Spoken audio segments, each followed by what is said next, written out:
Boa tarde, pessoal. Meu nome é Rosa Maria Dornelles, sou psicóloga e trago para vocês duas das minhas maiores paixões, que é o cinema e a psicologia. Então, hoje eu trago para vocês o filme Titanic. Por que o Titanic?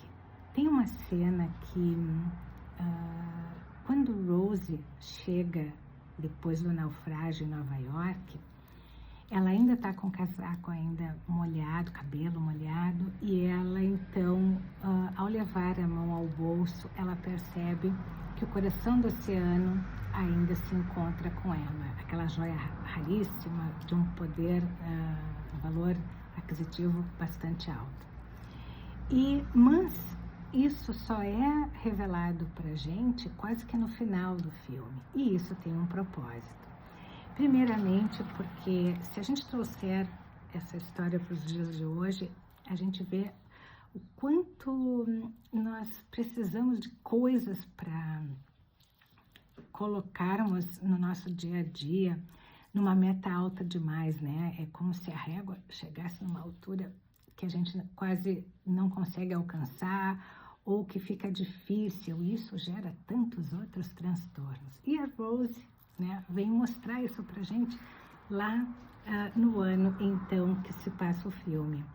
Ela conhece Jack no navio, e ele é o que Freud chama de catalisador, né? Ele transforma toda a vida dela num sentido de coisas que ela não conseguia fazer, vivenciar, movimentar. Ela conhece um mundo completamente diferente daquilo então que era vivido com a sua família e com o grupo na qual ela frequentava a sociedade. E ela então vê essa verdade diferenciada. E como lidar com isso, como entender o que está acontecendo. E Jack reescreve a história de Rose, né, trazendo para ela, a partir de um campo simbólico, né, a falta daquela travessia que eu tanto falo para vocês, né? Quando a gente se conhece, então a gente consegue entender o que a gente quer e como a gente pode e consegue chegar do outro lado. E Jack tinha isso dentro dele. Ele tinha o desenho como profissão, ele tinha sonhos, lógico, como todas as pessoas da idade deles no filme, mas ele sabia quem ele era e o que ele gostaria de fazer, tanto que ele pega o bilhete e entra no navio, né?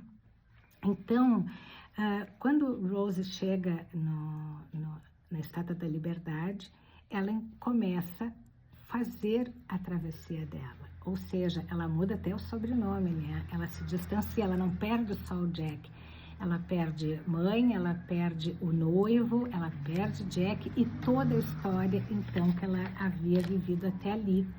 E para fazer essa travessia, né, do que é antigo para o novo, ela não se desfaz da joia, né? Ela leva com ela. E o colar não é só uma joia valiosa, é o amor perdido, né? Que também de olhar para isso e entender que a juventude passou, que a vida não pode ser vivida como ela queria, pelo menos não naquele momento. E então ela guarda esse colar como a história. O colar representa para ela aquilo que ela teve que recalcar, ou seja, esconder dentro dela para poder seguir uma nova vida de uma forma mais livre, enfim. Então, ela não consegue entregar essa joia, nem para o pesquisador, nem para a neta. Ela poderia ter deixado para a neta de herança, mas o mais importante não é só o não se desfazer da joia. A joia tinha um poder aquisitivo muito alto, e ela poderia ter se desfeito da joia, se a gente pensa nos dias de hoje, para ela conquistar coisas. E ela optou em fazer a luta interna dela e conquistar as coisas no tempo dela. E isso é muito importante, né? Então, também esse é um recado muito bonito do filme, porque hoje a gente anseia para morar no lugar X, no bairro Y, ter o carro do momento, e nem sempre isso é o principal da vida da gente. Então a gente pode fazer escolhas, e a Rose fez.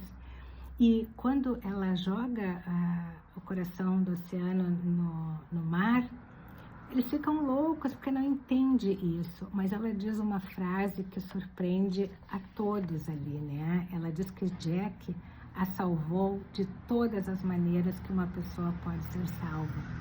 Então, eu acredito nisso. A travessia te dá essa salvação, essa busca por você mesmo. Então, a Rose encerra a história dela com essa plenitude de saber que ela buscou aquilo que ela queria e como ela queria, e devolveu o coração para o oceano. E você já começou a fazer essa travessia? Um beijo enorme para você.